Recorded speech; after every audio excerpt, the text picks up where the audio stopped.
What if I told you that everything you've been taught about control is backwards? That the harder you grip, the more slips through your fingers. That the very act of holding on is what's keeping you stuck, stressed, and struggling. Most people spend their entire lives trying to control everything. Their thoughts, their emotions, other people's reactions, outcomes they can't influence. They exhaust themselves fighting battles they can never win, creating suffering where none needs to exist. They think that letting go means giving up, becoming passive, or losing their edge. But here's what the top 1% of high performers know that everyone else doesn't. True power comes from letting go. Not the kind of letting go that makes you weak or passive, but strategic detachment that gives you unshakable inner strength and paradoxical control over your reality. The most successful people in the world, from ancient philosophers to modern billionaires, have mastered this counterintuitive truth. They understand that when you stop trying to control everything, you gain control over the only thing that actually matters: yourself. When you release your death grip on outcomes, you free up massive mental energy to focus on what you can actually influence. When you let go of the need to be right, you become unstoppable in your pursuit of what works. This is not about becoming a passive doormat or giving up on your ambitions. This is about strategic psychological warfare against the forces that keep you trapped in cycles of stress, anxiety, and mental resistance. This is about mastering the art of non-attachment while remaining fiercely committed to your goals. By the end of this journey, you'll understand why letting go is the ultimate form of mental mastery, how to release the invisible chains that bind your mind, and how to operate from a state of flow that makes achievement feel effortless. You'll discover that true freedom isn't about controlling your external world. It's about liberating yourself from the internal prison of attachment, resistance, and the desperate need to make everything go your way. The question isn't whether you can afford to let go. The question is whether you can afford not to. Chapter 1. The Grip of Control. You wake up every morning with a mental to-do list that goes far beyond your actual tasks. Control the traffic so you're not late. Control your boss's mood during the meeting. Control how your presentation is received. Control your partner's reaction to something you said yesterday. Control the outcome of that important email you sent. Control, control, control. But here's the brutal truth. You're not actually controlling any of these things. You're just creating an elaborate illusion of control while slowly driving yourself insane. Every moment you spend trying to manage the unmanageable is a moment stolen from your actual power, your real influence, your true potential. The modern world has sold you a lie. It's convinced you that successful people are those who have everything under control, who never show weakness, who can predict and manage every variable in their environment. But this is the mindset of someone who fundamentally misunderstands how power actually works. Real control is internal, not external. It's about governing your responses, not dictating circumstances. It's about mastering your mind, not micromanaging your world. The person who tries to control everything controls nothing. The person who controls their inner state controls everything that matters. Think about the last time you were truly stressed, anxious, or frustrated. I guarantee it wasn't because of what was happening to you. It was because of the gap between what was happening and what you thought should be happening. It was because reality refused to conform to your expectations, your demands, your need for things to go a certain way. This gap between expectation and reality is where all psychological suffering lives. And the wider you try to make your circle of control, the more suffering you create for yourself. Every person you try to change who won't change. Every outcome you try to force that won't be forced. Every situation you try to micromanage that spirals beyond your influence. you've been taught that caring means controlling, that if you really want something, you should grip it tightly. Think about it constantly. Worry about all the ways it could go wrong, and exhaust yourself trying to manage every detail. But this approach doesn't just fail to give you what you want. It actively repels it. The universe responds to energy, not effort. And the energy of desperate control is repulsive. It's the energy of fear, of scarcity, of someone who doesn't trust the process or believe in their own ability to handle whatever comes. It's the energy of someone who thinks they're so powerless that they must control everything external to feel safe. But what if there was another way? What if the very thing you're afraid to do, let go, is exactly what would give you everything you've been struggling to achieve through force? What if your tight grip isn't protecting you, but strangling the life out of your dreams? The most powerful people in history understood this paradox. They knew that to influence the world, you must first release your need to control it. They knew that to achieve great things, you must first detach from the outcome. They knew that to get what you want, you must first let go of desperately needing it. This isn't spiritual bypassing or wishful thinking. This is practical psychology.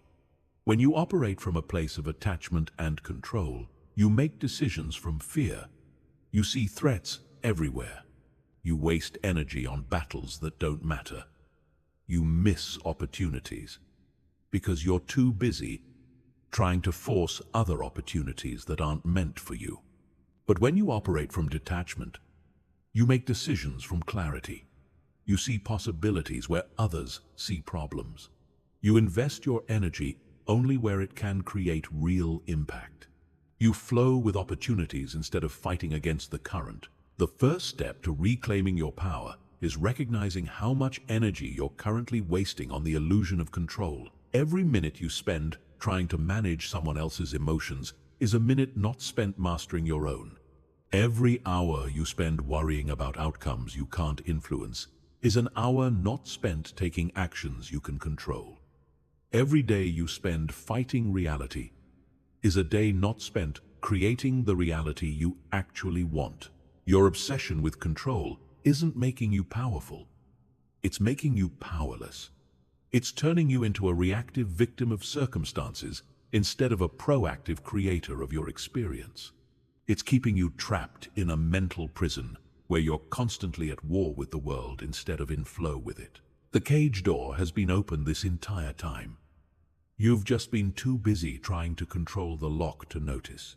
Chapter 2. The illusion of security. Every act of control is an act of fear disguised as strength. Every time you grip tighter, you're not demonstrating power. You're revealing terror. The terror that without your constant vigilance, everything will fall apart. The terror that you're not capable of handling whatever life brings. The terror that if you're not in control, you're out of control. But here's what no one tells you about security. The more you chase it, the less secure you become. The more you try to control outcomes, the more anxious you get about losing that control. The more you attempt to manage other people, the more dependent you become on their cooperation. The more you try to predict the future, the more fearful you become of uncertainty. True security doesn't come from controlling your environment. It comes from trusting your ability to adapt to any environment. It doesn't come from preventing problems. It comes from knowing you can solve whatever problems arise. It doesn't come from eliminating uncertainty. It comes from becoming comfortable with uncertainty. The people who appear most secure in the world aren't those who have eliminated all risk from their lives. They're those who have developed such strong internal resources that external circumstances can't shake them. They've built their security on the one foundation that can never be taken away: their own resilience, adaptability, and inner strength. But most people build their security on sand. They think if they can just get enough money, they'll feel secure. So they accumulate wealth, but then worry about losing it. They think if they can just find the right relationship, they'll feel secure. So they find someone, but then become possessive and controlling, driving away the very person they're trying to hold on to. They think if they can just achieve a certain status, they'll feel secure. So they climb the ladder, but then live in constant fear of falling. This external security is always temporary, always fragile, always dependent on factors beyond your ultimate control. The economy can crash, relationships can end, health can fail, status can be lost. When your sense of security depends on external circumstances remaining stable, you're building your life on a foundation that's guaranteed to crumble. The irony is that this false security actually makes you more vulnerable, not less. When you need everything to go your way to feel okay, you become a slave to circumstances.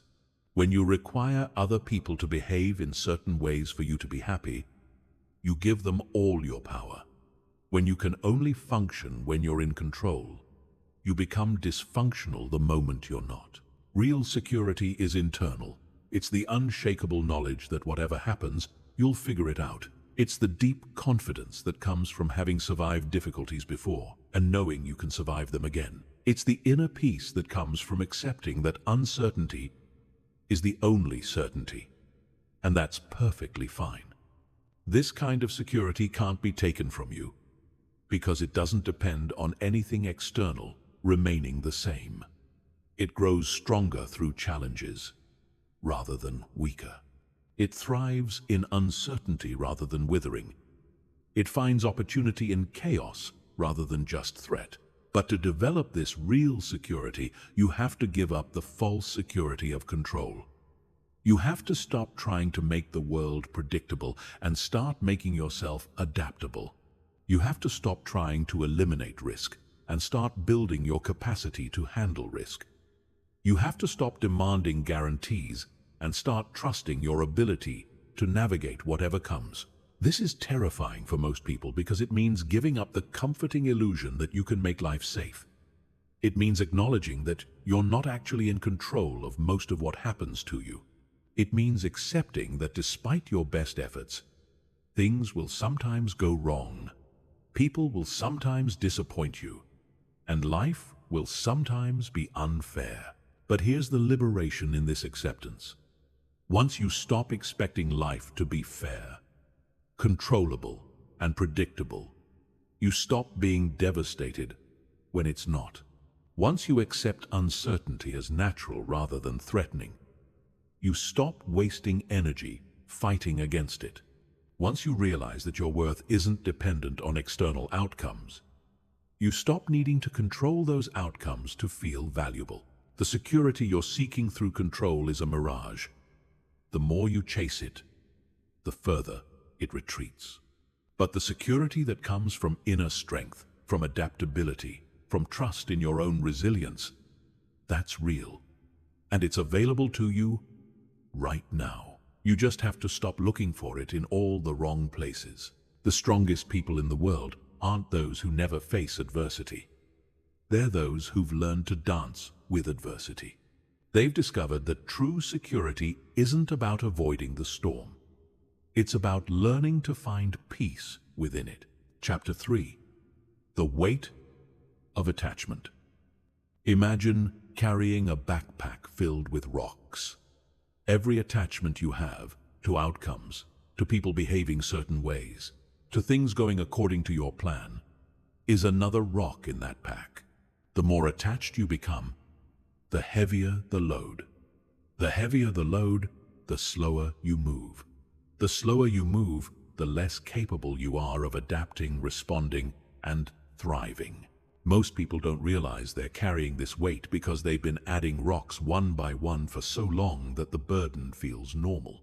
They think the exhaustion they feel at the end of each day is just part of life. They think the constant background stress is just how things are. They think the difficulty they have enjoying the present moment is just the price of being ambitious, but it's not. It's the price of attachment. And that price is far higher than most people realize. Attachment isn't love. Attachment isn't caring. Attachment isn't commitment. Attachment is the desperate need for things to be different than they are, for people to act differently than they do, for outcomes to align with your expectations regardless of whether those expectations are realistic or beneficial. When you're attached to an outcome, you can't think clearly about it. Your judgment becomes clouded by your need for it to work out a certain way. You miss important information because you're filtering everything through the lens of what you want to see rather than what's actually happening. You make poor decisions because you're more committed to your desired outcome than to what the situation actually requires. When you're attached to a person behaving a certain way, you can't see them clearly. You see your expectations, your projections, your needs, but not the real person in front of you. You try to force them into the box of who you think they should be, instead of accepting and working with who they actually are. You damage the relationship by trying to control it. When you're attached to being right, you can't learn. Your ego becomes more important than truth. You defend positions even when evidence suggests they're wrong. You waste energy being defensive instead of using that energy to discover better approaches. You become rigid when you need to be flexible. The Buddha called attachment the root of all suffering. And modern psychology has validated this ancient wisdom. Study after study shows that people who practice non-attachment experience lower levels of stress, anxiety, and depression. They have better relationships. They make better decisions. They achieve their goals more consistently and with less struggle. But here's where most people get confused. Non-attachment doesn't mean not caring. It means caring without clinging. It means being passionate without being desperate. It means wanting something while being okay if it doesn't happen exactly as you envision. Think of it like holding a bird. If you grip it too tightly, you'll crush it. If you don't hold it at all, it will fly away. The art is in holding it gently, present, caring, supportive, but not controlling. This is how you should hold your goals, your relationships, your plans, your entire life. When you practice non-attachment, something remarkable happens. You start making decisions from wisdom instead of neediness. You start seeing opportunities that were invisible when you were tunnel-visioned on one specific outcome. You start attracting what you want instead of repelling it with desperate energy. Non-attachment gives you the ultimate competitive advantage, the ability to adapt quickly when circumstances change. While others are still clinging to outdated strategies, you're already pivoting. While others are mourning what didn't work out, you're already exploring what might work better. While others are fighting against reality, you're flowing with it toward better possibilities. This doesn't make you passive or indifferent. If anything, it makes you more effective. When you're not attached to one specific path, you can see multiple paths. When you're not married to one approach, you can experiment with better approaches. When you're not emotionally invested in being right, you can invest that energy in getting results. The weight of attachment is invisible but crushing. It slows you down, clouds your judgment, limits your options, and exhausts your energy. Every moment you spend attached to things being different than they are is a moment not spent working with things as they are to create what you want. But removing this weight isn't about becoming cold or uncaring. It's about becoming warm without being clingy, passionate without being desperate, committed without being rigid. It's about discovering that you can care deeply while holding lightly, that you can pursue goals while accepting outcomes, that you can love people while letting them be themselves. The heaviest chains are often invisible, but once you recognize the weight of attachment, you can begin to set it down, one rock at a time, one expectation at a time, one desperate need for control at a time, until you're moving through life with the lightness and freedom that was always your birthright. Chapter 4. The paradox of surrender. The word surrender makes most ambitious people uncomfortable. It sounds like giving up, like weakness, like defeat. It conjures images of white flags and capitulation. But this discomfort reveals a fundamental misunderstanding of what surrender actually means and why it's the secret weapon of the most powerful people in the world. True surrender isn't giving up. It's giving in to what is, to the flow of reality, to the intelligence of the universe that's far greater than your limited perspective. It's the recognition that your small self, with its narrow view and desperate attachments, isn't equipped to orchestrate the complexity of existence. It's the wisdom to stop fighting against the current and start working with it. Muhammad Ali understood this paradox perfectly. He would say, "Float like a butterfly, sting like a bee."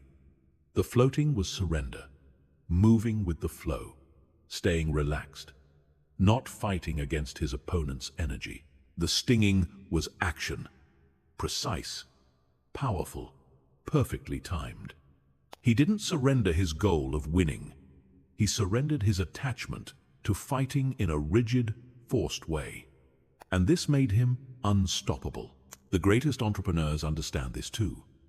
They surrender their attachment to their original business plan when market feedback suggests a better direction.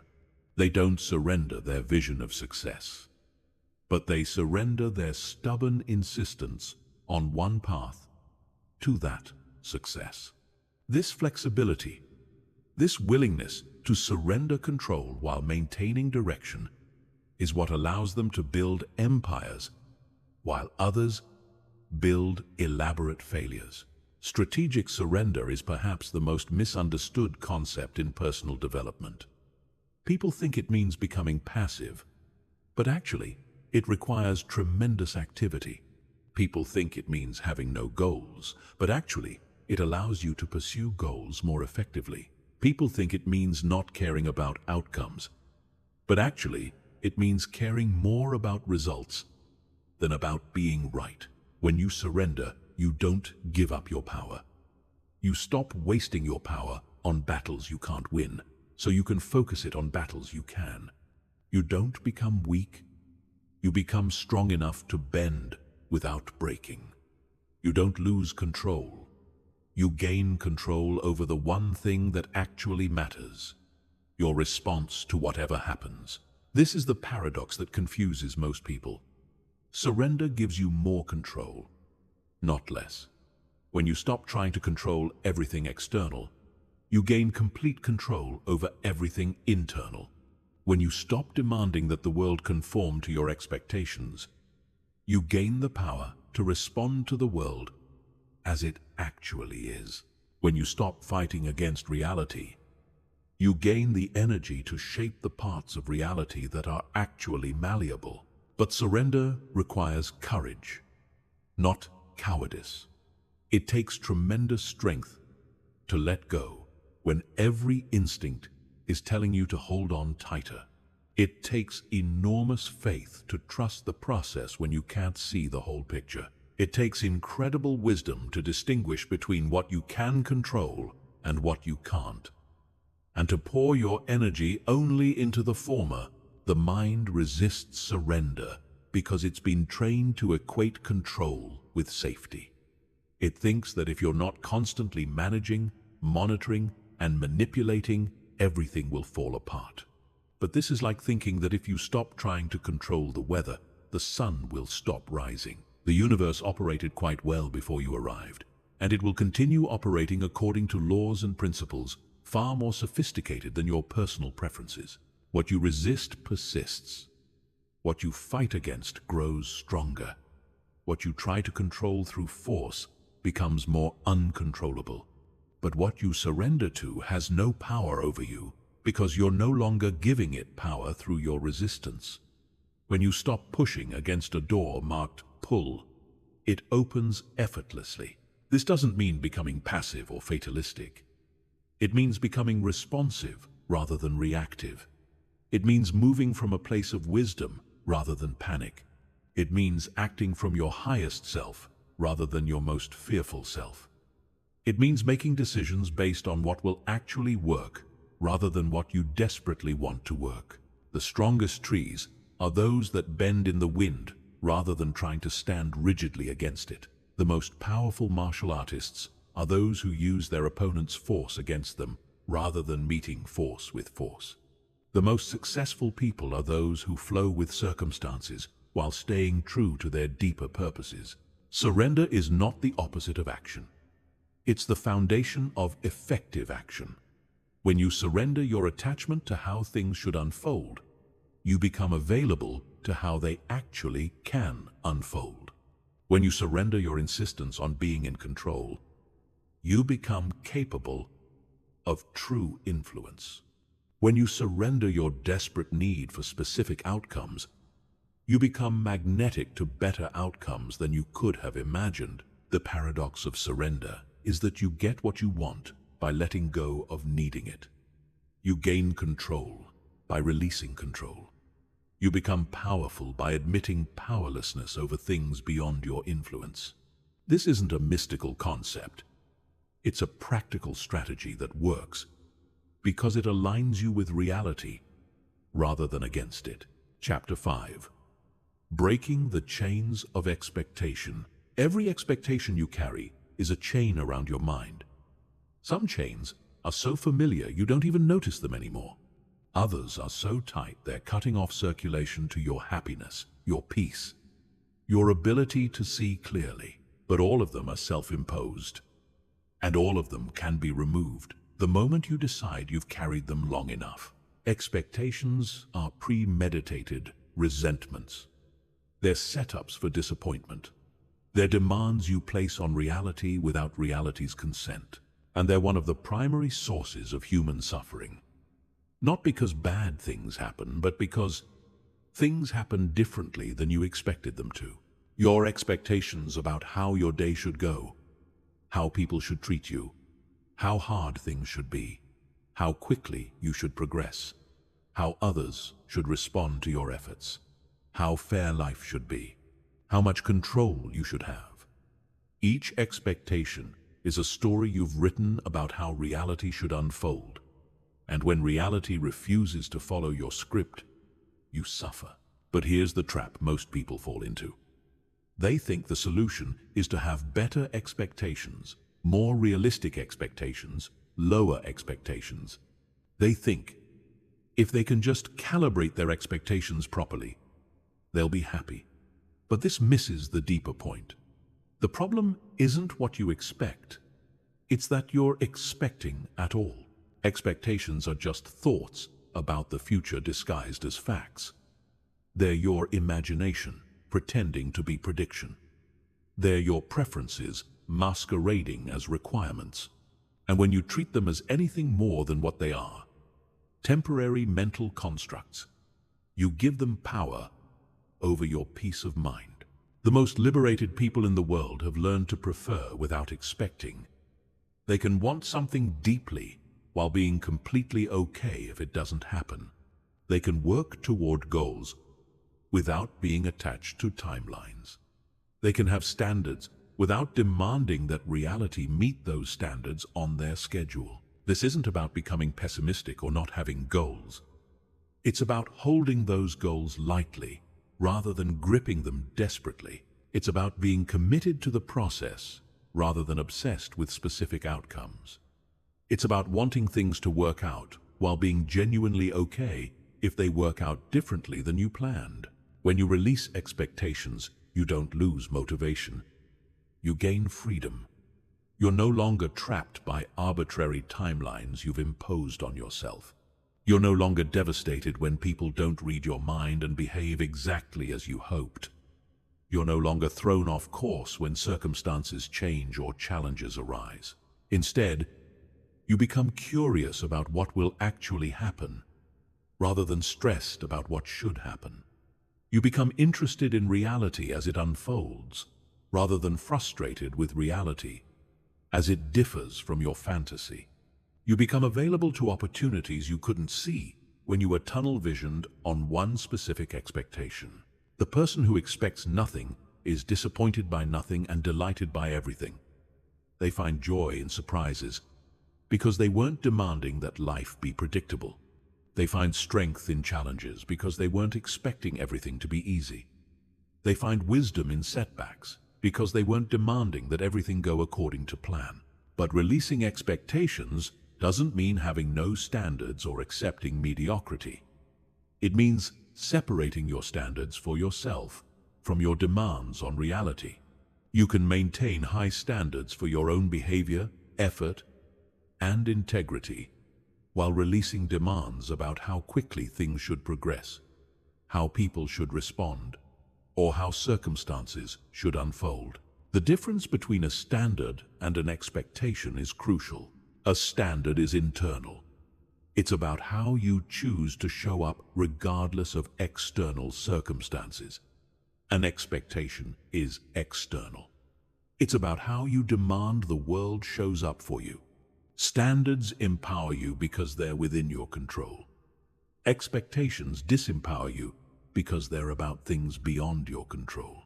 You can have the standard of always doing your best work without the expectation that your best work will always be immediately recognized. You can have the standard of treating people with respect without the expectation that they'll always treat you the same way. You can have the standard of continuous improvement without the expectation that improvement will happen on your preferred timeline. Most people live their entire lives imprisoned by expectations they're not even aware they have. They expect their partner to be a mind reader.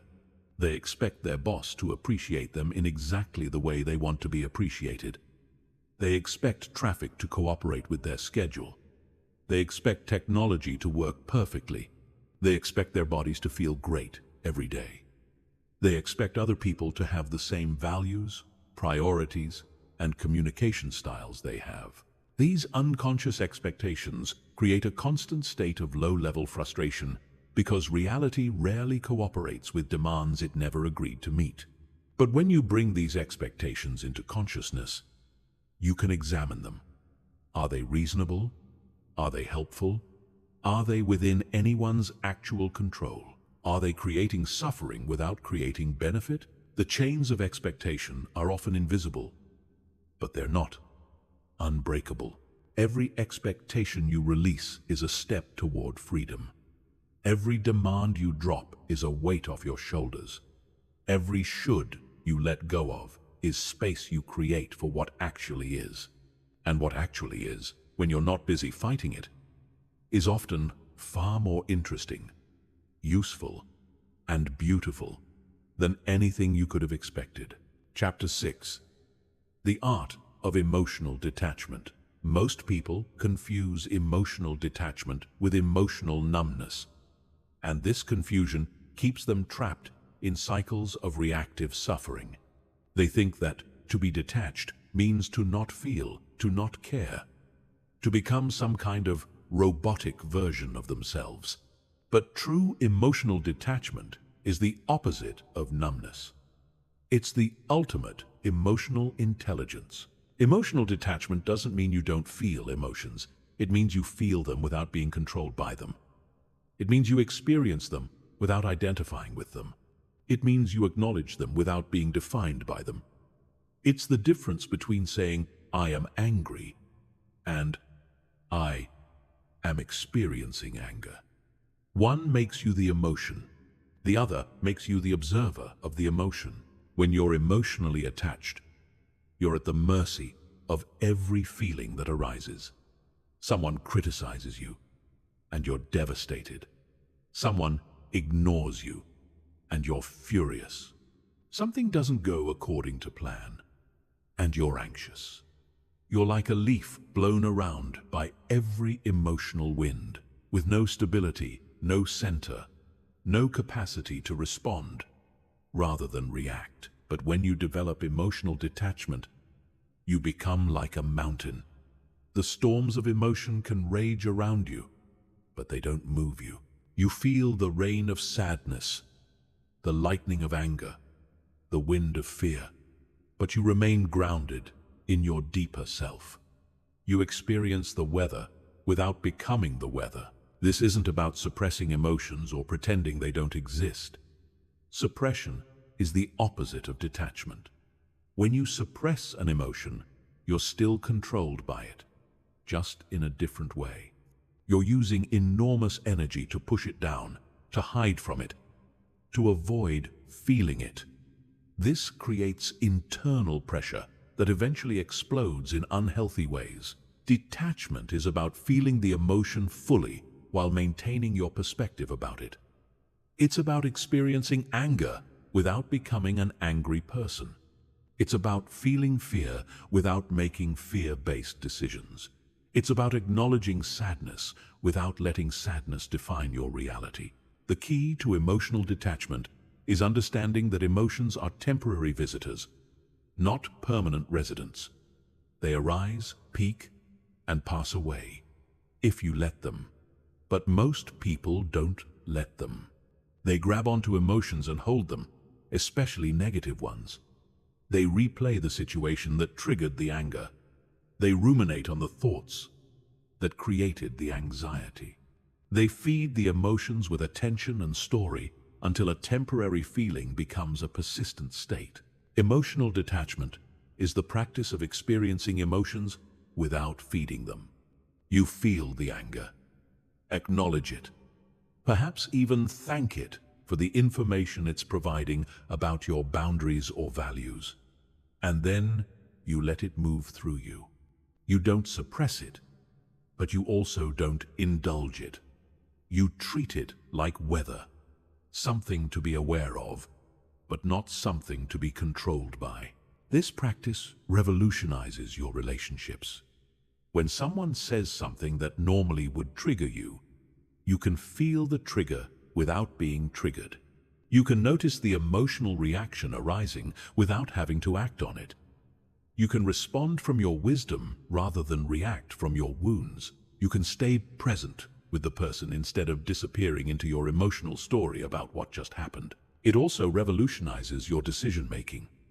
When you're emotionally detached, you can feel fear without being paralyzed by it. You can acknowledge anxiety without letting it stop you from taking necessary risks. You can experience excitement without making impulsive decisions.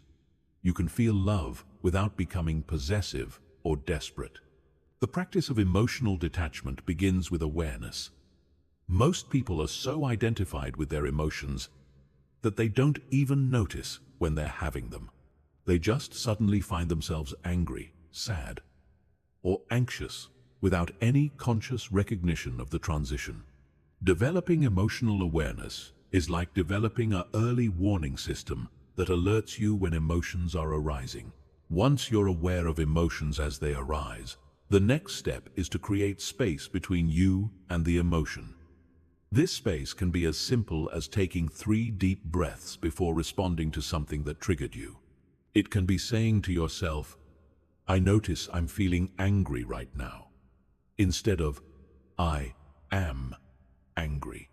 It can be asking yourself, "What would be the wise response here?" instead of just reacting automatically. The space between stimulus and response is where your freedom lives. When you react immediately to emotional triggers, you're not free. You're just a biological machine running unconscious programs. But when you create space, when you pause, when you choose your response rather than just reacting, you reclaim your power. Emotional detachment also means releasing the need for your emotions to be validated by others. You don't need people to agree that you have a right to be angry. You don't need them to understand why you're sad. You don't need them to fix your anxiety.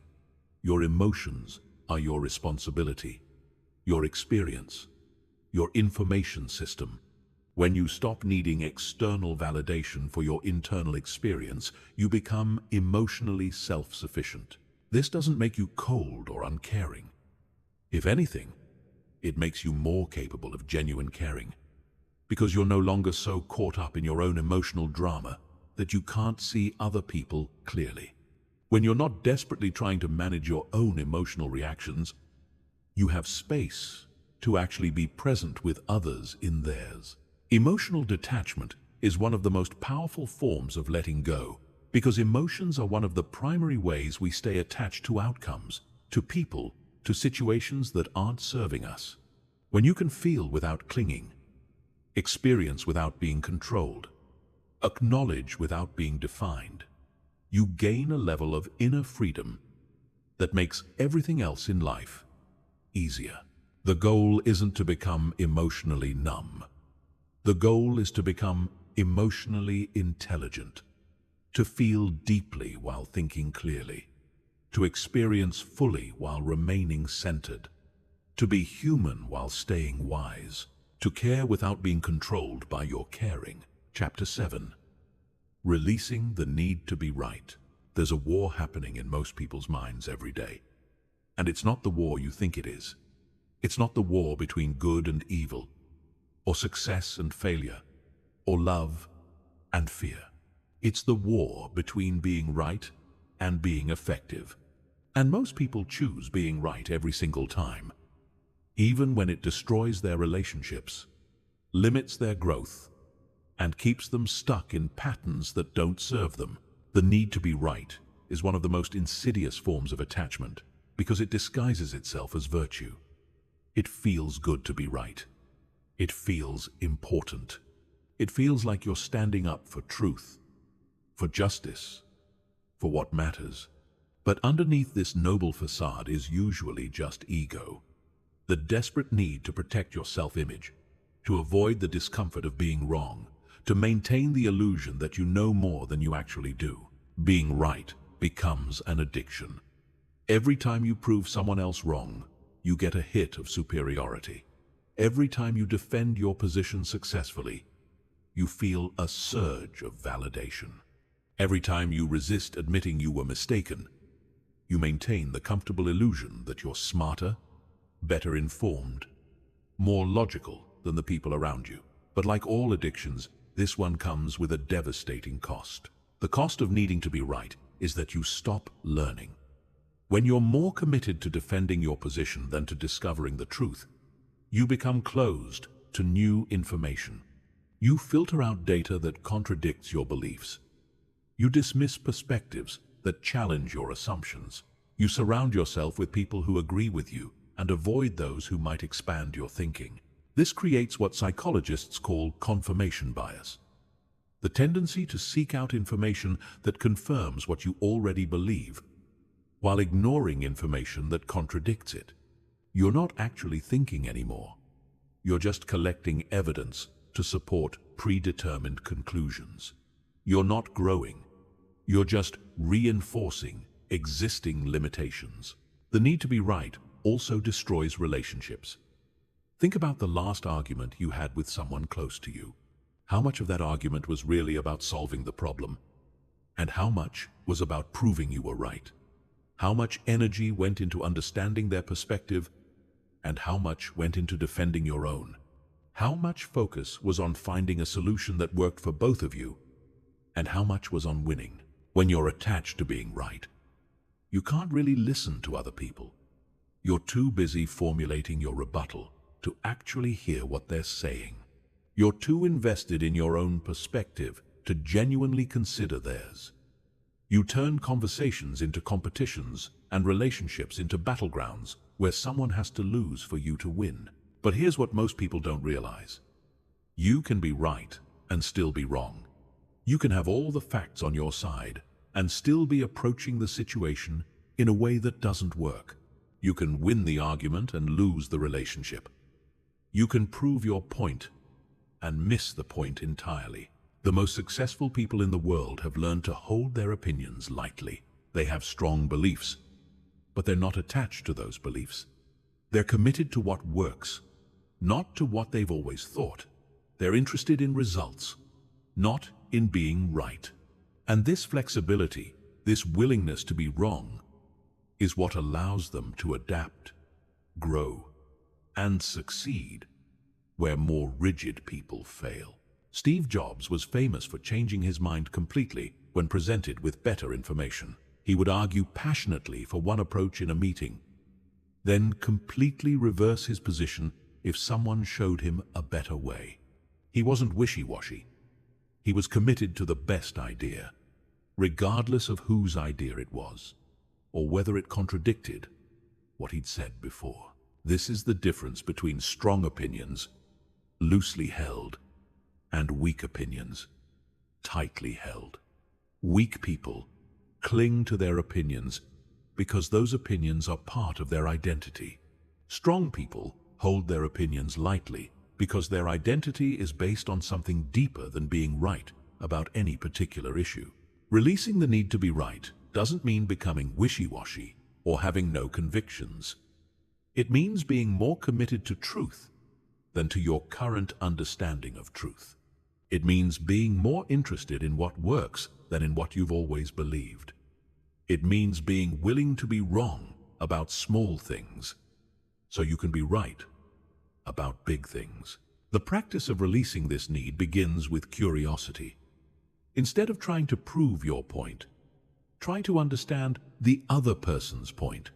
Instead of defending your position, explore whether there might be a better position. Instead of being the person who knows, be the person who learns. It also means developing comfort with the phrase, "I don't know." Most people are terrified of admitting ignorance because they think it makes them look weak or stupid. But actually, admitting what you don't know is a sign of wisdom and strength. It shows you're more committed to truth than to appearing smart. It opens up space for learning that doesn't exist when you're pretending to know everything. Another powerful practice is arguing the opposite side of your position. Take something you believe strongly and try to make the best possible case against it. This isn't about changing your mind. It's about understanding your mind. It's about seeing the limitations of your perspective and the validity in other perspectives. When you release the need to be right, you don't become wrong. You become curious. You don't lose your convictions. You deepen them by testing them against reality. You don't become weak. You become flexible. And flexibility, not rigidity, is what allows you to navigate an uncertain world successfully. The truth is, most of the things you think you're right about don't actually matter. They're just opinions, preferences, perspectives that feel important because your ego is invested in them. But the energy you spend defending these positions is energy you could be using to learn, grow, create, and connect with others. Being right is overrated. Being effective is underrated. Being curious is revolutionary. And being willing to be wrong is the foundation of being truly intelligent. Chapter 8. The freedom of non-resistance. Resistance is the root of all psychological suffering. Not pain. Pain is inevitable. Not difficulty. Difficulty is part of life. Not challenges. Challenges are opportunities for growth. Resistance is what you add to these natural experiences that transforms them from temporary discomfort into persistent suffering. Every moment you spend fighting against what is happening is a moment stolen from dealing with what is happening. Every ounce of energy you invest in wishing things were different is energy not available for working with things as they are. Every thought you think about how unfair, wrong, or terrible your current situation is keeps you trapped in that situation instead of moving beyond it. Resistance feels productive because it feels like you're doing something about your problems. It feels important because it feels like you're standing up for yourself. It feels necessary because accepting your situation feels like giving up. But resistance is not action. It's the opposite of action. It's mental and emotional paralysis disguised as righteous indignation. Think about the last time you were stuck in traffic. The traffic existed, whether you resisted it or not. Your resistance didn't make the cars move faster. It didn't make your commute shorter. It didn't solve the problem. All it did was add psychological suffering to a neutral situation. You took a simple delay and turned it into a personal offense against the universe. This same pattern plays out in every area of life. Your job has certain frustrating aspects. Your relationships have certain challenging dynamics. Your body has certain limitations. Your financial situation has certain constraints. These things exist as facts, as data points, as current reality. Resistance doesn't change these facts. It just makes experiencing them more painful. Non-resistance doesn't mean passive acceptance of everything. It doesn't mean never trying to improve your situation or change what isn't working. It means stopping the mental and emotional war against what is so you can clearly see what can be done about it. It means accepting current reality as the starting point for creating a different reality. When you stop resisting what is, you free up enormous amounts of mental and emotional energy. Energy that was tied up in internal conflict becomes available for external action. Clarity that was clouded by emotional reactivity becomes sharp and focused. Creativity that was blocked by rigid thinking becomes fluid and innovative. The practice of non-resistance begins with awareness of when you're resisting. Most people resist so automatically that they don't even notice they're doing it. They just live in a constant state of low-level frustration, stress, and dissatisfaction, without recognizing that this state is self-created through resistance. Notice when you're thinking thoughts like, "This shouldn't be happening. This isn't fair. This is wrong. Why me?" These thoughts are flags that indicate resistance. They're signs that you're fighting against reality rather than working with it. They're symptoms of the mental disease that creates suffering where none needs to exist. When you catch yourself in resistance, the first step is simply to acknowledge it. Say to yourself, "I notice I'm resisting what's happening right now." Don't judge the resistance or try to stop it immediately. Just observe it with curiosity. Notice how it feels in your body. Notice what thoughts are fueling it. Notice how it affects your ability to think clearly and act effectively. The next step is to practice the phrase, "What is, is." This isn't a philosophical statement about determinism or fate. It's a practical recognition that fighting against current reality is futile and counterproductive. Your car breaking down is what's happening. Your boss being difficult is what's happening. Your relationship having problems is what's happening. These things are true, whether you resist them or not. From this place of non-resistance, you can ask more useful questions. Instead of, "Why is this happening to me?" you can ask, "What can I learn from this?" Instead of, "This shouldn't be happening," you can ask, "How can I best respond to what is happening?" Instead of, "This is terrible," you can ask, "What opportunities might exist within this challenge?" Non-resistance doesn't make you passive. It makes you responsive. When you're not wasting energy fighting against current circumstances, you have more energy available to navigate through them. When you're not clouded by emotional reactivity, you can see possibilities that were invisible when you were caught up in resistance. The deepest form of non-resistance is accepting that life includes difficulty, uncertainty, and situations beyond your control. Most people resist this basic fact of existence. They think that if they just work hard enough, plan well enough, or control enough variables, they can create a life without problems. But this expectation itself creates resistance to the natural flow of life. When you truly accept that challenges are part of the human experience, you stop being surprised by them. When you accept that uncertainty is the only certainty, you stop being thrown off by the unexpected. When you accept that some things are beyond your control, you stop wasting energy trying to control them. This acceptance doesn't make you a victim of circumstances. It makes you a master of your responses to circumstances. You can't control what happens to you, but you can control what happens in you. You can't eliminate difficulty from your life, but you can eliminate resistance to difficulty. You can't make life perfectly predictable, but you can become perfectly adaptable.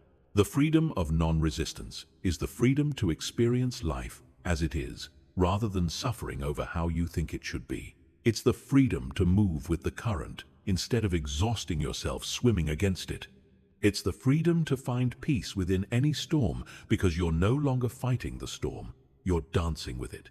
When you truly understand non-resistance, you realize that most of your problems aren't actually problems. They're just situations that you've decided to resist.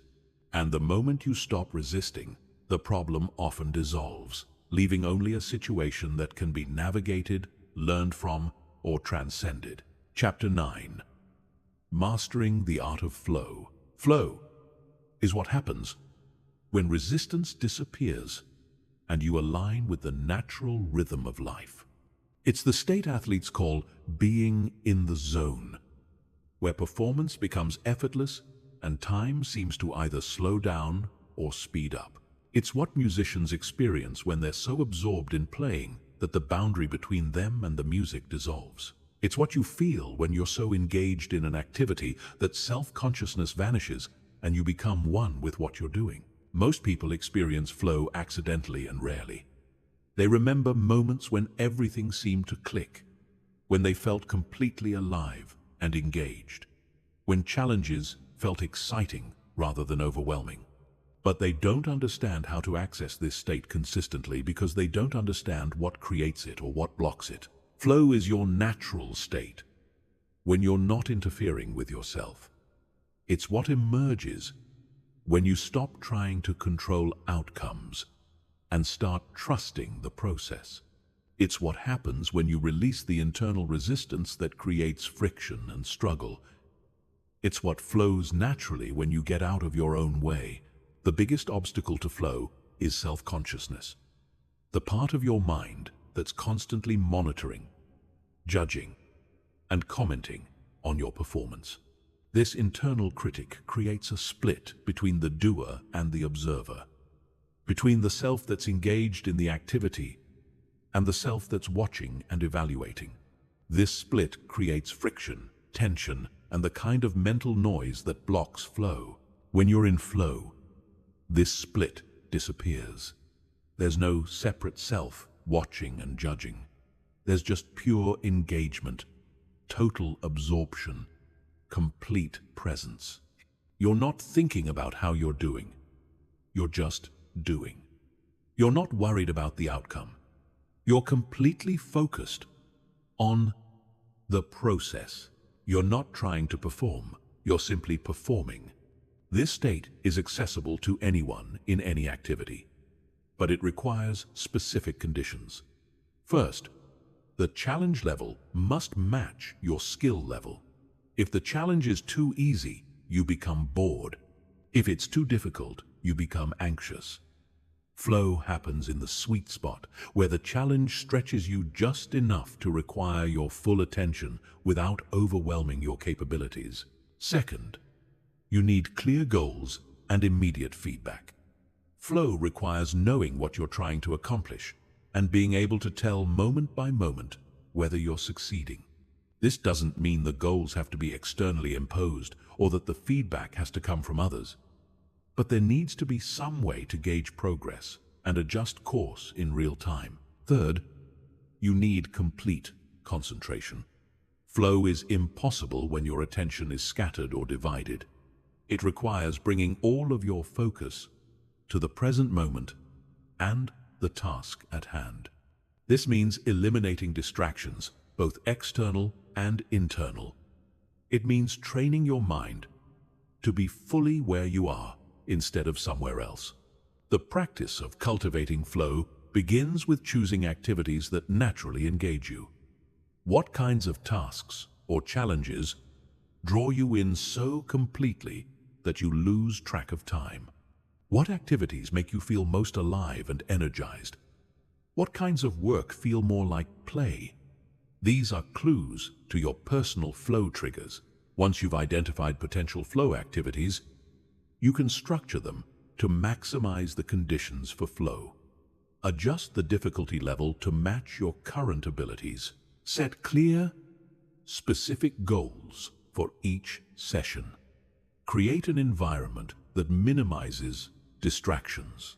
Develop rituals that help you transition into focused attention. But the deeper practice of flow is learning to bring this quality of engagement to ordinary activities. Flow isn't just for special moments or peak experiences. It's available in washing dishes, having conversations, writing emails, or any other activity when you bring your full presence to it. The key is shifting from performance mode to presence mode. In performance mode, you're focused on results, outcomes, how you're being perceived. In presence mode, you're focused on the experience itself, the process, the moment-by-moment unfolding of the activity. Performance mode creates pressure and self-consciousness. Presence mode creates flow. This shift requires letting go of the need to look good, to impress others, to prove yourself. It requires releasing attachment to specific outcomes and embracing the uncertainty of not knowing how things will turn out. It requires trusting that when you show up fully to the process, the results will take care of themselves. Flow also requires accepting that mistakes and setbacks are part of the process rather than threats to be avoided. When you're afraid of making mistakes, you hold back, you hesitate, you second-guess yourself. This creates the very tension and self-consciousness that blocks flow. But when you accept mistakes as information and learning opportunities, you can stay engaged and present even when things don't go as planned. The state of flow is inherently letting go. You let go of trying to control the experience and allow it to unfold naturally. You let go of judging your performance and simply perform. You let go of thinking about the future or the past and immerse yourself completely in the present. You let go of the small self that's worried about looking good and connect with the larger self that simply wants to express and create. When you master the art of flow, life becomes easier and more enjoyable. Work feels less like work. Challenges feel less like threats. Time feels more flexible. Energy feels more renewable. You realize that struggle and effort are often signs that you're fighting against the natural flow rather than moving with it. Flow is not a luxury or a special privilege. It's your birthright. It's the way you're designed to operate when you're not interfering with your own natural functioning. It's what emerges when you stop trying so hard and start trusting more. It's what happens when you release the grip of control and allow yourself to be carried by the current of life. Chapter 10.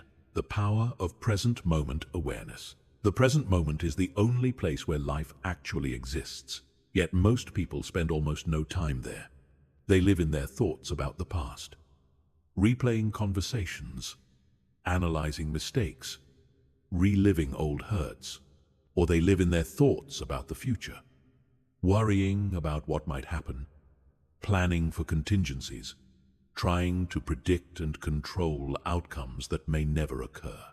Meanwhile, the only moment where they actually have any power slips by unnoticed.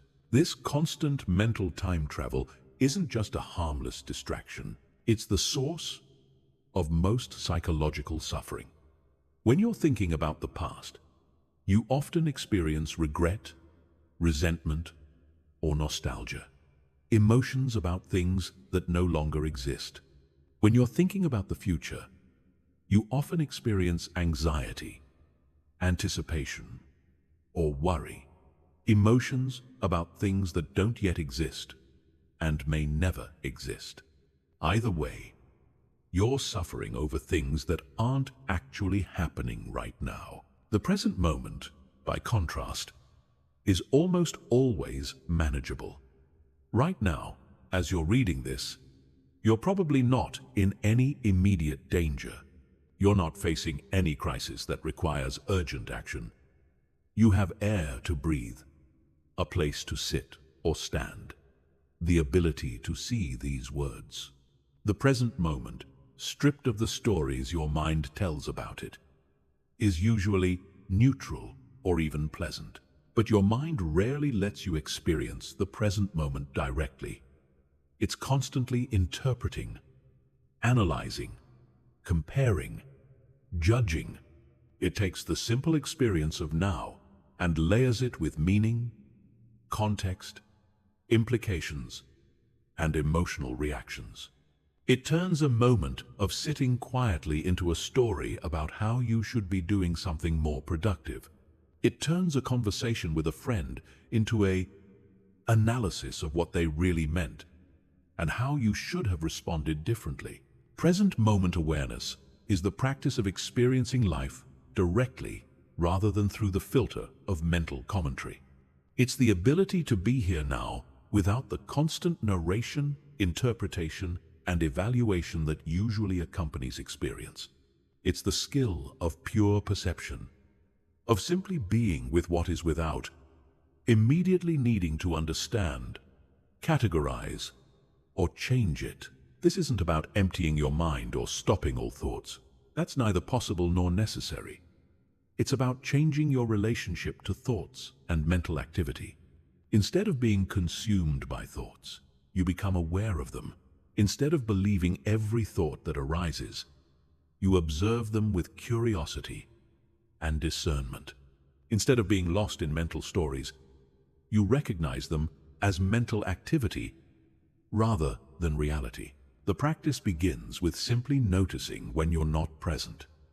Most people are so habitually lost in thought that they don't even realize they've left the present moment. They're physically here but mentally somewhere else, running on autopilot while their minds churn through endless streams of internal dialogue.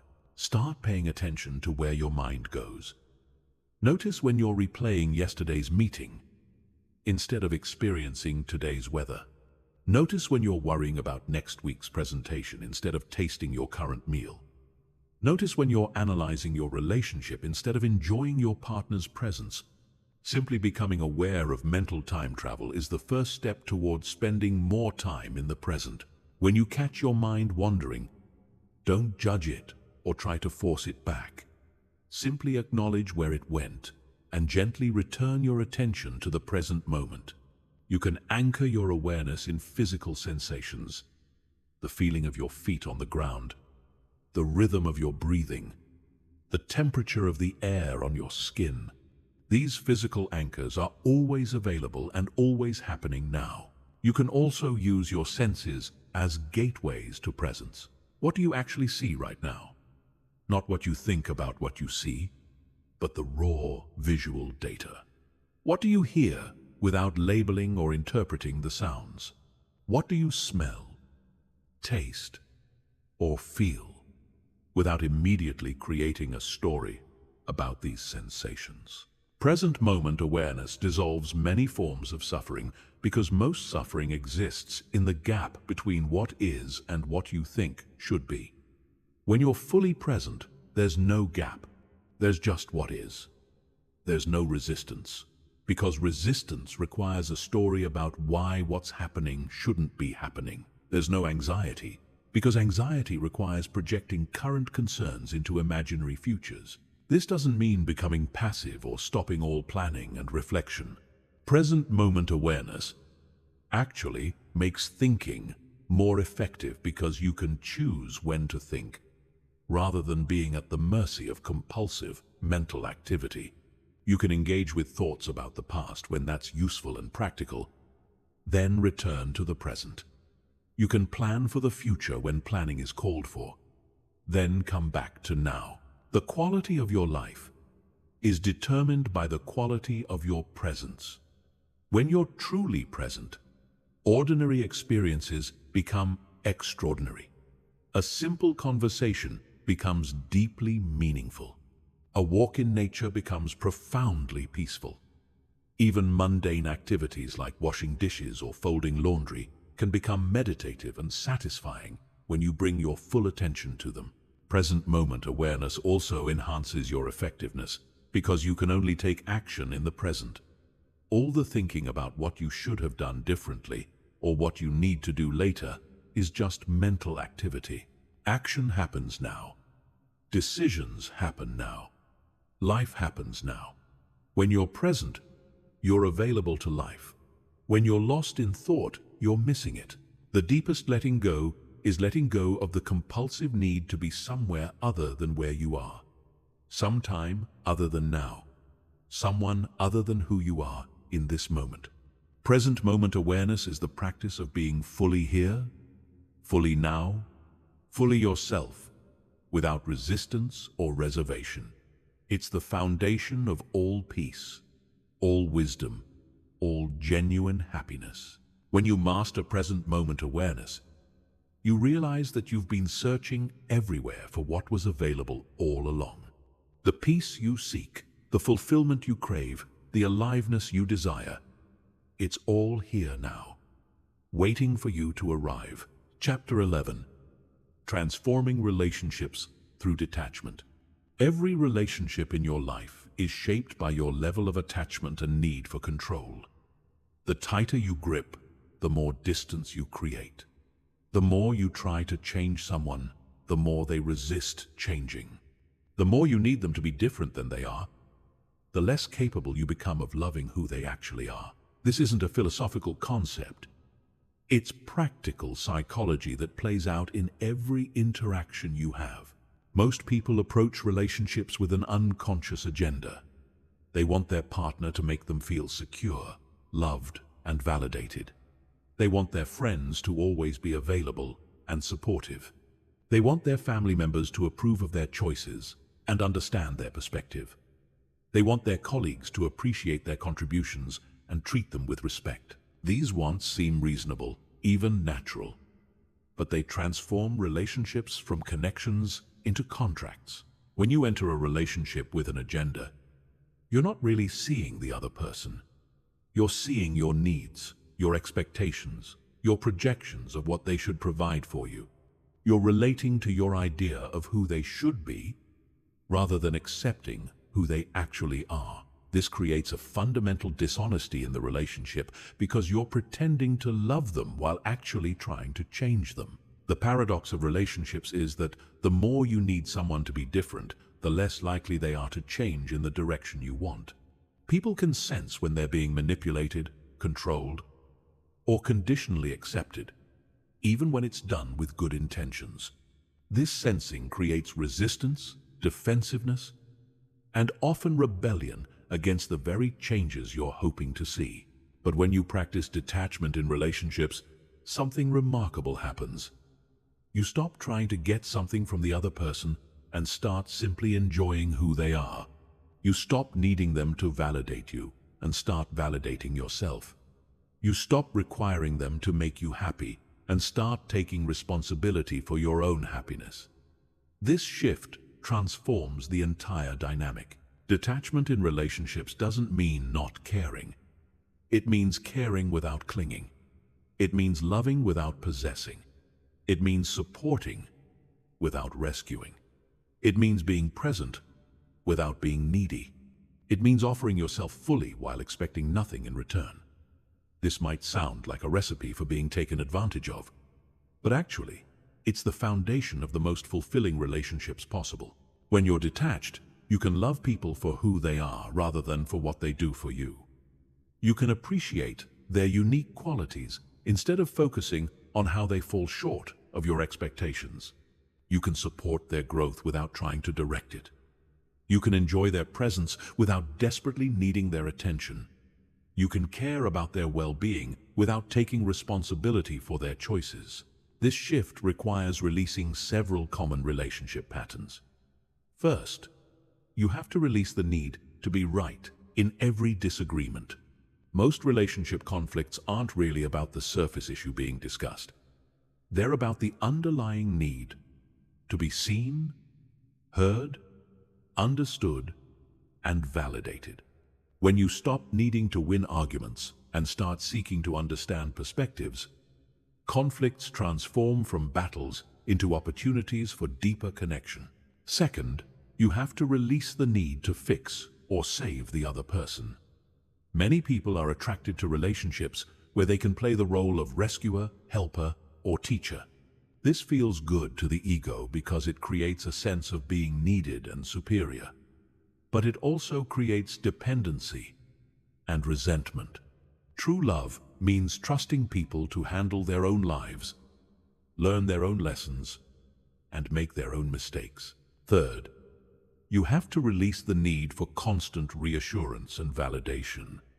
When your sense of worth depends on how others treat you, you become emotionally needy and exhausting to be around. You read into every word, analyze every gesture, and constantly seek proof that you're loved and accepted. This neediness pushes people away because it makes the relationship feel like work rather than joy. Fourth, you have to release the need to control how the relationship unfolds. You can't force intimacy, manufacture chemistry, or guarantee that someone will love you the way you want to be loved. Relationships have their own organic timing and development. Trying to accelerate or control this process usually backfires by creating pressure and artificial dynamics. Detached love is unconditional love, but not in the way most people understand that term. It doesn't mean accepting abuse or staying in harmful situations. It means loving without conditions about how the other person should behave, think, or feel. It means caring about their well-being without needing them to care about yours in exactly the same way. It means wanting them to be happy even if their happiness doesn't include you. This level of detachment requires tremendous inner security. You have to be so grounded in your own worth that you don't need external validation to feel valuable. You have to be so comfortable with yourself that you don't need others to complete you. You have to be so confident in your ability to handle whatever happens that you don't need guarantees about how relationships will unfold. But when you achieve this level of detachment, your relationships become effortless and joyful. You stop working so hard to make them work and start enjoying them as they are. You stop trying to get love and start giving love freely. You stop being afraid of losing people and start being grateful for whatever time you have with them. Detached relationships are also more honest because you're not pretending to be someone you're not to get approval or avoid rejection. You can show up authentically because you're not desperately needing the other person to respond in a particular way. You can speak your truth because you're not attached to them agreeing with it. You can set boundaries because you're not afraid of their reaction. The people who love you when you're detached are the people who actually love you. The people who only stay around when you're giving them what they want or being who they want you to be aren't really in relationship with you. They're in relationship with what you provide or how you make them feel. Detachment helps you distinguish between genuine connection and transactional relationship. This doesn't happen overnight. Learning to love without attachment goes against most of your conditioning about what love means and how relationships should work. It requires consistent practice, ongoing self-awareness, and the willingness to feel the discomfort of not getting your needs met in the ways you expect. But the freedom that comes from detached relationships is extraordinary. You're no longer walking on eggshells, trying to manage other people's emotions, or constantly worrying about whether you're loved enough. You're no longer exhausted by the effort of trying to control how others feel about you. You're no longer devastated when people don't meet your expectations because you've stopped having expectations about how they should show up. Instead, you're free to love purely, give generously, and connect authentically. You're available to appreciate people for who they are, rather than disappointed by who they're not. You're able to enjoy relationships without needing them to be different than they are. You've discovered that the love you were seeking from others was always available from within yourself. Chapter 12. Letting go of past wounds and future fears. Your past is a story you tell yourself about events that have already happened. Your future is a story you tell yourself about events that haven't happened yet and may never happen. Both stories exist only in your mind, yet they have more power over your present experience than the actual reality occurring right now. This is the tragedy of human consciousness. Being so lost in mental time travel that you miss the only life you actually have. The past seems real because you have memories of it. But memories aren't recordings of what happened. They're reconstructions influenced by your current state of mind, your beliefs about yourself, and the meaning you've assigned to various experiences. Every time you remember something, you slightly alter the memory. Every time you tell the story of what happened to you, you reinforce a particular interpretation of events that may have little to do with what actually occurred. Most people carry wounds from their past, like treasured possessions. They've told the story of how they were hurt, betrayed, abandoned, or traumatized so many times that the story has become part of their identity. They know exactly who wronged them when it happened, and why it still affects them today. They've built a case for their suffering that's so compelling they can't imagine who they would be without it. But here's the uncomfortable truth. Holding on to past wounds doesn't protect you from future hurt. It doesn't make you stronger or wiser or more compassionate. It doesn't honor your experience or validate your pain. All it does is keep you trapped in a version of yourself that was created by circumstances that no longer exist, responding to threats that are no longer present, defending against attacks that ended long ago. Every moment you spend reliving past trauma is a moment you're not available to present opportunity. Every ounce of energy you invest in maintaining old resentments is energy not available for creating new experiences. Every thought you think about what someone did to you is a thought not focused on what you're doing for yourself. This doesn't mean denying that painful things happened or pretending that trauma doesn't have real effects. It means recognizing that what happened to you is not the same as who you are.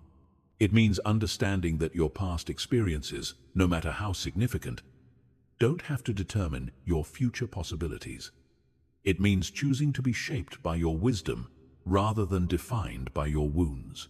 The process of letting go of past wounds begins with understanding the difference between remembering and reliving. Remembering is acknowledging that something happened without becoming emotionally re-engaged with it. Reliving is bringing the emotional charge of past events into the present moment as if they were happening now.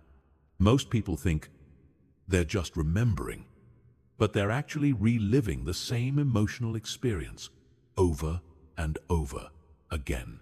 When you relive past trauma, you're not processing it or healing from it. You're reinforcing the neural pathways that created the trauma response in the first place. You're training your nervous system to remain in a state of hypervigilance, defensiveness, and reactivity. You're keeping yourself stuck in victim consciousness long after the victimization has ended. True healing happens when you can remember what happened without being emotionally hijacked by the memory. It happens when you can acknowledge the impact of past events without being controlled by them. It happens when you can learn from difficult experiences without being defined by them. This doesn't happen through denial or suppression. It happens through conscious processing and deliberate release. One of the most powerful tools for releasing past wounds is forgiveness. But not the kind of forgiveness most people think about. Most people think forgiveness means condoning what happened, excusing the other person's behavior, or pretending that harmful actions were acceptable. But true forgiveness has nothing to do with the other person and everything to do with your own freedom. Forgiveness is the recognition that holding on to resentment hurts you more than it hurts anyone else. It's the understanding that your anger doesn't punish the person who wronged you. It punishes you by keeping you emotionally connected to someone or something you want to be free from. It's the choice to stop giving your power to past events and the people involved in them. This kind of forgiveness is ultimately selfish in the best possible way. You're not forgiving others for their sake. You're forgiving them for your sake. You're not releasing resentment to be noble. You're releasing it to be free. You're not letting go of anger to be spiritual. You're letting go of anger to be effective in your current life. Just as powerful as releasing past wounds is releasing future fears. Fear about what might happen is even more irrational than resentment about what did happen, because at least past events actually occurred. Future fears are usually about scenarios that will never come to pass, problems that will never manifest, and catastrophes that exist only in your imagination. Most anxiety is not about current danger. It's about imaginary future danger. Most worry is not about real problems. It's about problems you think you might have someday. Most stress is not about what's happening now. It's about what you're afraid might happen later. You're literally suffering over things that don't exist and may never exist. The mind creates future fears as a misguided attempt to prepare for and prevent problems. It thinks that if you worry enough about potential negative outcomes, you'll be better equipped to handle them if they occur. But worry doesn't prepare you for challenges. It depletes the mental and emotional resources you would need to handle challenges effectively. Future fears also create a self-fulfilling prophecy effect. When you're constantly worried about negative outcomes, you make decisions from a place of fear rather than wisdom. You avoid opportunities because you're focused on what could go wrong. You hold back from taking risks because you're imagining worst-case scenarios. You approach life defensively rather than proactively. Releasing future fears doesn't mean being naive about potential challenges or failing to plan for contingencies. It means distinguishing between useful preparation and useless worry. Useful preparation involves taking concrete actions based on realistic assessments of potential challenges. Useless worry involves creating elaborate mental scenarios about unlikely disasters and then suffering over these imaginary problems. The practice of letting go of past wounds and future fears is really the practice of coming home to the present moment. The past exists as memory, which is fine. The future exists as possibility, which is also fine. But your life exists as present experience, and that's where your power lies. When you're not carrying the emotional weight of past wounds, you're lighter, more flexible, more responsive to current opportunities. When you're not burdened by anxiety about future fears, you're more creative, more decisive, more willing to take the risks that lead to growth and success. When you're focused on the present moment, you're actually living instead of just thinking about living. This requires daily practice because the mind's tendency to ruminate about the past and worry about the future is deeply ingrained. You have to consistently catch yourself when you drift into mental time travel and gently return your attention to what's happening now. You have to repeatedly choose present awareness over past regret and future anxiety. But every moment you spend fully present is a moment of freedom. Every wound you release creates space for wisdom.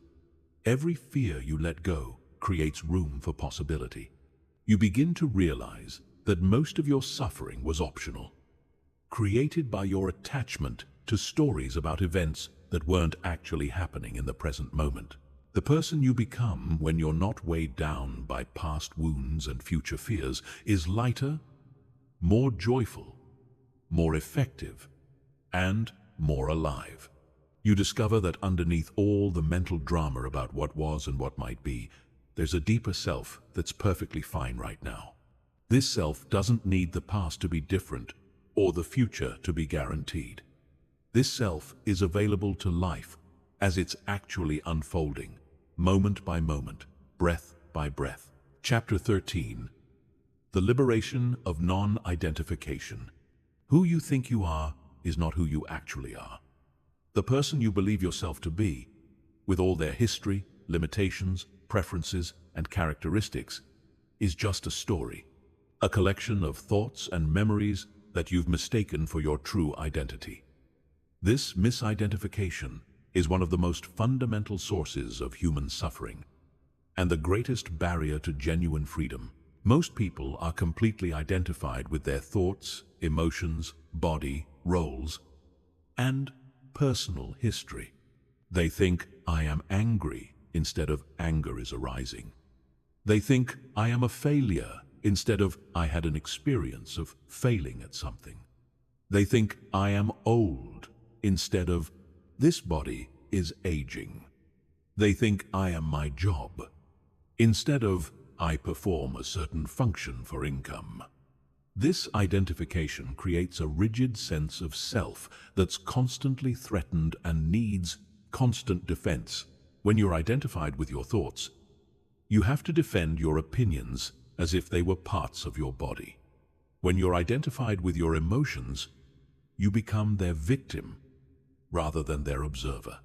When you're identified with your roles, you lose touch with your essence underneath those roles. When you're identified with your past, you become trapped in outdated versions of yourself.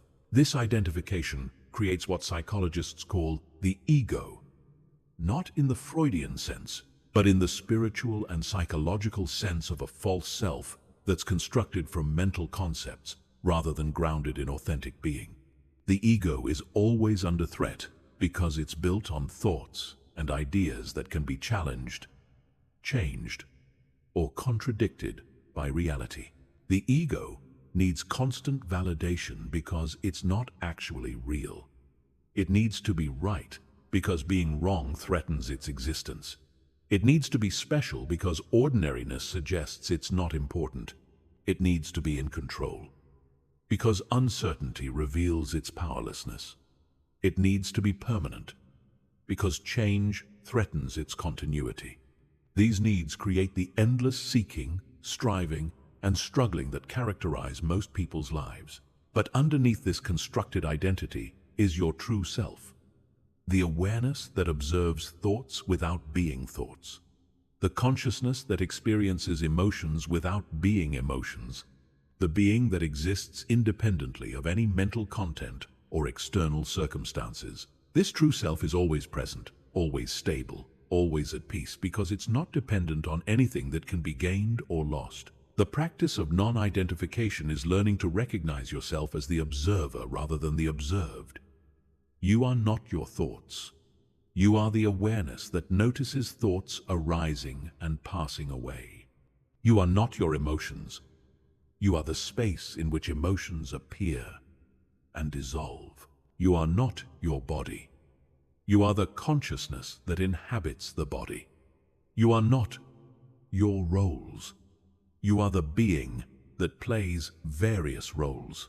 This shift in identification is perhaps the most radical and liberating realization possible. When you recognize yourself as pure awareness, you become unshakable, because awareness itself cannot be threatened. Thoughts may be criticized, but awareness cannot be criticized. Emotions may be uncomfortable, but awareness is never disturbed by what it observes. Bodies may age and die, but awareness is timeless. Roles may change, but the one who plays the roles remains constant. Non-identification doesn't mean becoming disconnected from life or losing your personality. It means recognizing that your personality is something you have, not something you are. It means understanding that your thoughts are mental events you experience, not the core of your being. It means seeing that your emotions are energy patterns that move through you, not your essential nature. When you're not identified with your thoughts, you can think more clearly because you're not emotionally attached to your thinking. When you're not identified with your emotions, you can feel them fully without being overwhelmed by them.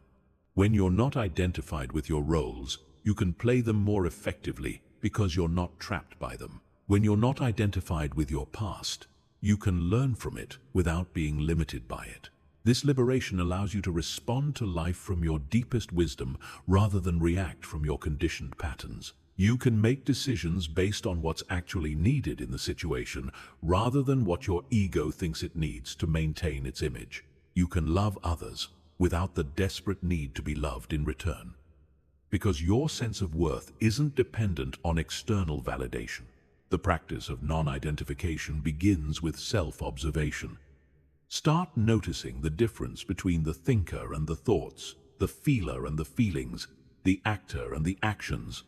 Begin to recognize the awareness that's present during all experiences, but isn't itself an experience. This awareness is always here, always now, always perfectly fine, regardless of what's happening in your mental or emotional world. When strong emotions arise, practice saying, "Fear is present," instead of, "I am afraid." When thoughts become obsessive, practice observing them like clouds passing through the sky rather than identifying with them. When you're playing a role at work or in relationships, remember that you're playing a role rather than being the role. This isn't about detaching from life or becoming cold and unfeeling. It's about engaging with life from a place of freedom rather than compulsion. It's about caring deeply while holding lightly. It's about being fully human while recognizing the divine awareness that makes all human experience possible. Non-identification also dissolves many forms of suffering that depend on a solid sense of self to maintain themselves. Depression often involves identifying completely with negative thoughts about yourself. Anxiety usually involves identifying with fearful thoughts about the future. Anger typically involves identifying with thoughts about how you've been wronged. When you recognize these as mental events rather than truth about who you are, their power to disturb you diminishes dramatically. Perhaps most importantly, non-identification reveals that what you've been seeking outside yourself has been present all along. The peace you've been chasing exists as your fundamental nature when you're not disturbed by mental content. The love you've been craving is the very nature of the awareness that you are. The freedom you've been pursuing is available the moment you stop identifying with what you are not. This recognition doesn't happen once and then remain permanent. The mind's habit of identification is strong and persistent. You'll find yourself getting caught up in thoughts, emotions, and roles repeatedly. But each time you recognize what's happening and return to identifying with awareness itself, you strengthen your capacity to remain free from the tyranny of false identification. The person who knows themselves as pure awareness lives with an unshakable peace that doesn't depend on external circumstances. They can play the game of life fully, without taking it so seriously that they lose their essential joy. They can care deeply about outcomes, while knowing that their deepest self is untouched by success or failure. They found the ultimate letting go, releasing identification with anything that can be gained or lost, and resting in what they've always been and will always be. Chapter 14. Creating from emptiness. The greatest creations don't come from fullness. They come from emptiness. Not the emptiness of depression or meaninglessness, but the emptiness of unlimited potential, of infinite possibility, of pure creative space uncluttered by preconceptions and limitations. This is the emptiness that exists before the first brushstroke, before the first word, before the first note.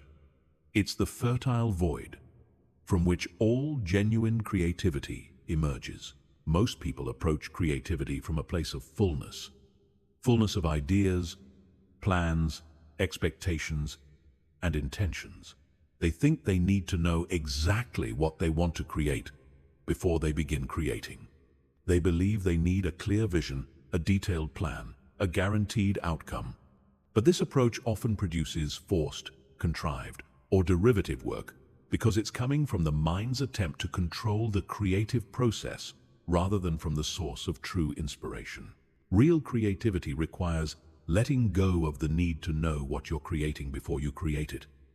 It requires surrendering your preconceptions about what should emerge and allowing what wants to emerge to reveal itself.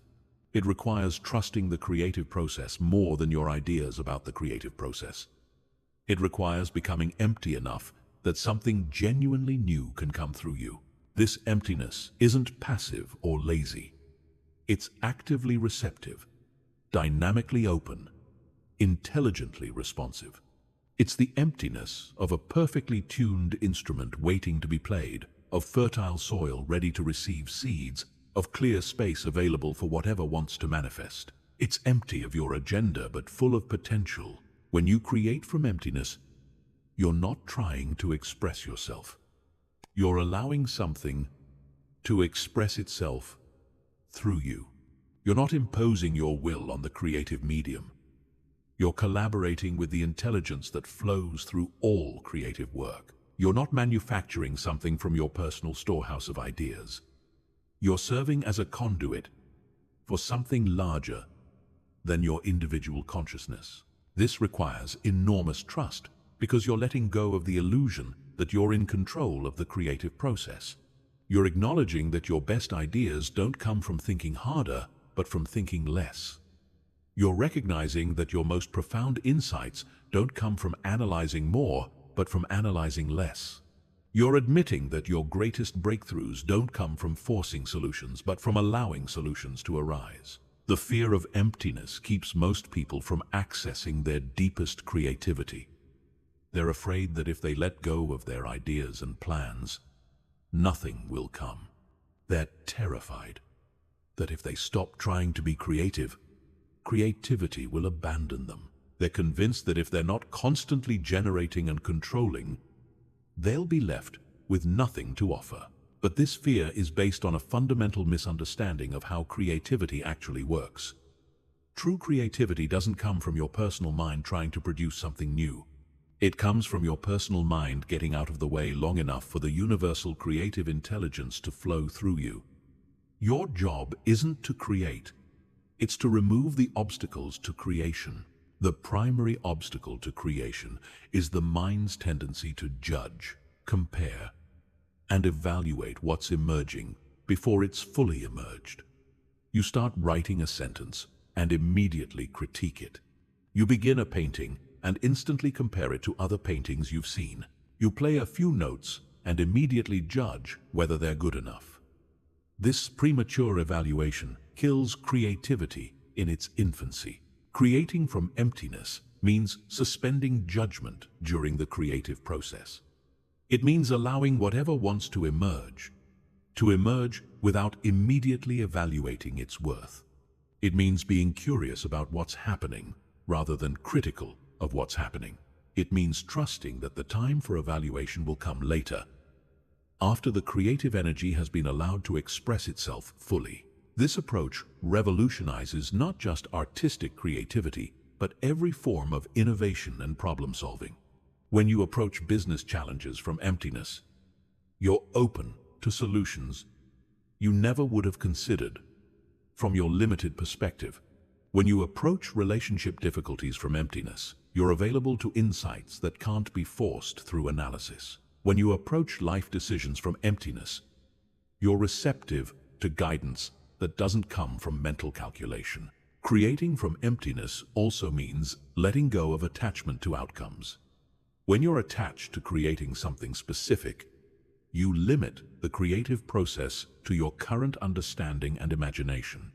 But when you're open to whatever wants to be created, you make space for possibilities that exceed your current comprehension. You allow for the kind of breakthrough creativity that surprises even you. This doesn't mean being passive or uninvolved in the creative process. Emptiness is not blankness. It's dynamic receptivity that responds intelligently to what's emerging. It's active listening to the creative impulse. It's skillful participation in the dance between intention and surrender, between effort and allowing, between personal will and universal flow. The practice of creating from emptiness begins with learning to be comfortable with not knowing. Most people are so uncomfortable with uncertainty that they fill every space with plans, ideas, and mental activity. But creativity requires leaving space for the unknown to enter. It requires being okay with not knowing what comes next. It requires trusting that not knowing is not a problem to be solved, but a doorway to be walked through. You can cultivate this capacity by spending time in actual emptiness, sitting quietly without agenda, walking without destination, being present without purpose, other than being present. This trains your nervous system to be comfortable with open space, with unstructured time, with the fertile void that precedes all genuine creation. When you do engage in creative work, practice beginning from emptiness rather than from ideas. Sit down to write without knowing what you'll write about. Pick up the paintbrush without knowing what you'll paint.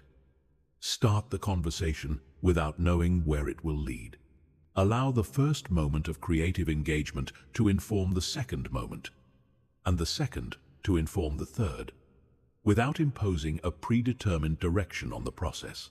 This approach requires letting go of the need to be original, impressive, or even good. When you're trying to create something that will meet certain standards or achieve certain effects, you're creating from ego rather than emptiness. But when you're simply allowing what wants to emerge, you're creating from source. And what comes from source always has an authenticity and power that can't be manufactured. Creating from emptiness also means letting go of ownership of what you create. The greatest artists, writers, musicians, and innovators often speak of their best work as something that came through them rather than from them. They describe themselves as instruments or channels rather than originators. They recognize that their role is to serve the creative process rather than to control it. When you create from emptiness, you discover that you have access to creativity that far exceeds your personal abilities and knowledge. Ideas come that you didn't think of. Solutions appear that you didn't figure out. Beauty emerges that you didn't manufacture. You realize that creativity isn't a personal resource that can be depleted. It's an unlimited source that flows through you when you're empty enough to receive it. This understanding transforms your relationship to creative work from struggle to play, from effort to ease, from scarcity to abundance. You stop worrying about running out of ideas because you understand that ideas come from an inexhaustible source. You stop being attached to particular creations because you know that new ones will continue to flow. You stop trying to repeat past successes because you're more interested in what wants to be created now. The emptiness from which true creation emerges is not vacant, but pregnant with infinite possibility. It's not lacking, but abundantly open. It's not weak, but powerfully receptive. When you learn to create from this emptiness, you become a co-creator with the intelligence that shapes universes, paints sunsets, and writes symphonies in the sound of rain. You discover that letting go of your small creative agenda makes space for a creativity that's larger, wiser, and more beautiful than anything you could have planned. Chapter 15. Living in complete freedom. Complete freedom is not the ability to do whatever you want, whenever you want. That's not freedom. That's license. And it often leads to slavery, to your impulses, addictions, and unconscious patterns. True freedom is the liberation from the internal forces that compel you to act against your deeper wisdom. The release from the psychological prison of attachment, resistance, and the desperate need to control what can't be controlled. You achieve complete freedom, not by getting what you want, but by wanting what is. Not by eliminating all constraints, but by choosing your constraints consciously. Not by avoiding all pain, but by releasing your resistance to pain. Not by controlling all outcomes, but by surrendering your attachment to outcomes. This is the paradox that most people never understand. You become completely free by letting go of your demand for freedom. The person who lives in complete freedom has transcended the tyranny of their own mind. They're no longer enslaved by their thoughts, emotions, desires, or fears. They can think without being controlled by thinking. They can feel without being overwhelmed by feeling. They can want without being desperate for what they want. They can fear without being paralyzed by fear. They've learned to use their mind as a tool rather than being used by their mind as a victim. This freedom doesn't come from changing your external circumstances, though your external circumstances may change as a result of your internal freedom. It comes from transforming your relationship to whatever circumstances exist. The person who is internally free can be content in a palace or a prison cell because their contentment doesn't depend on external conditions. They found the source of peace, joy, and fulfillment within themselves. Complete freedom means you're no longer trying to escape from your life. You're no longer waiting for better circumstances to be happy. You're no longer postponing your well-being until you get what you think you need. You're no longer seeking fulfillment in achievements, acquisitions, or other people's approval. You've realized that what you've been seeking outside yourself has been available inside yourself all along. This doesn't make you passive or unmotivated. If anything, it makes you more effective because you're acting from inspiration rather than desperation, from wisdom rather than compulsion, from love rather than fear. You can pursue goals without being attached to them.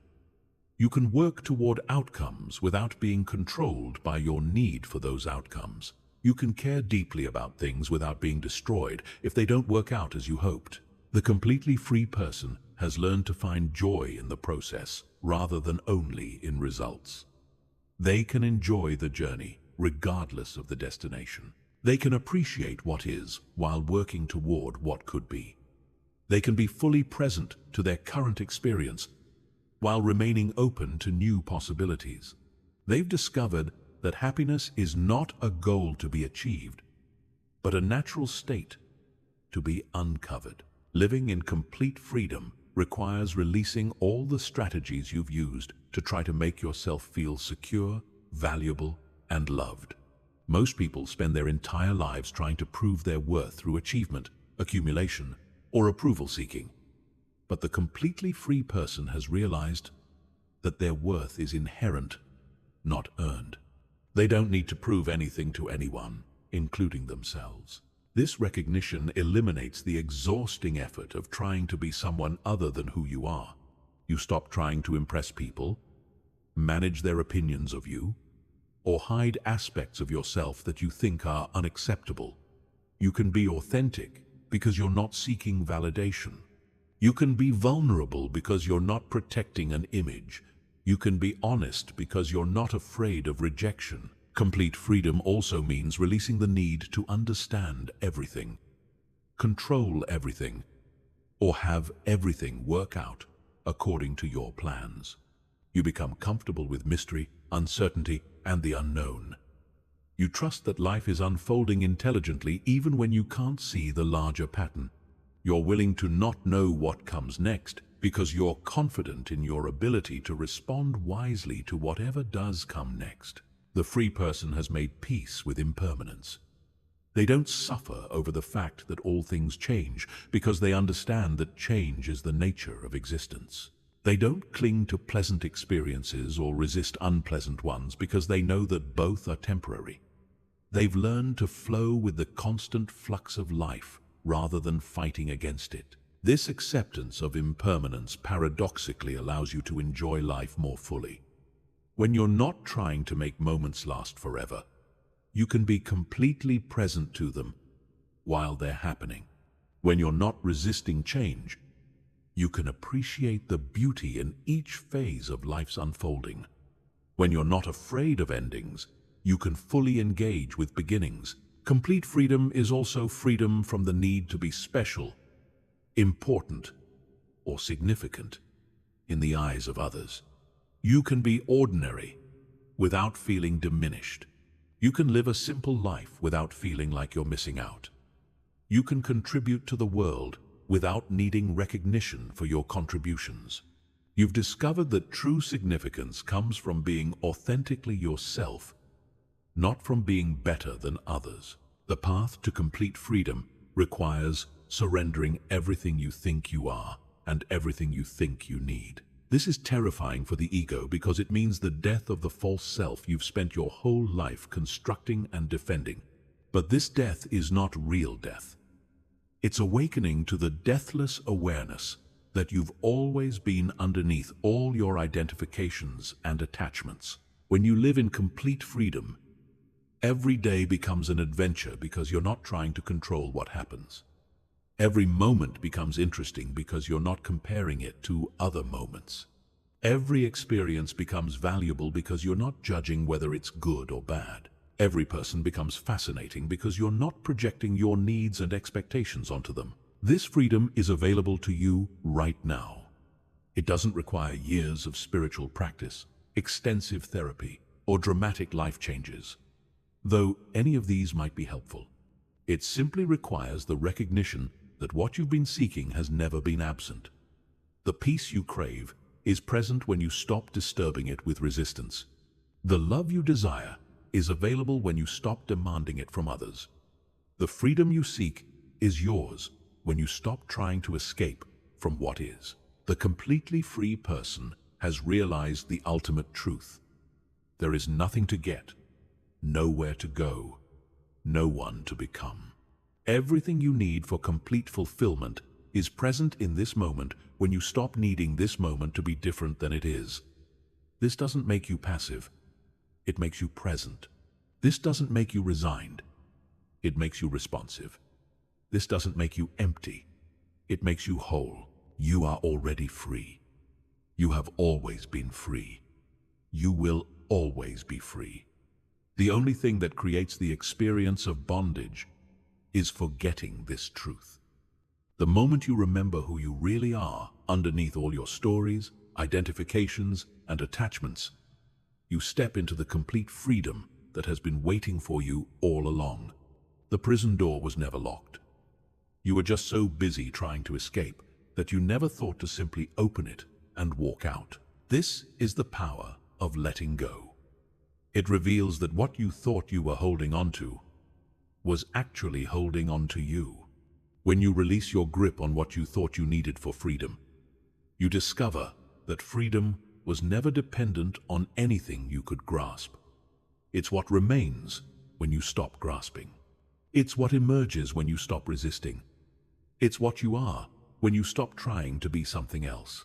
The invitation is simple. Let go and discover who you are when nothing is in your way. Release your attachments and see what remains. Surrender your resistance and experience what emerges. Stop trying to control your life and start living it. The complete freedom you seek is not waiting for you in some distant future. It's available in this very moment when you choose to stop postponing it. The power to let go is the power to be free, and that power is yours right now.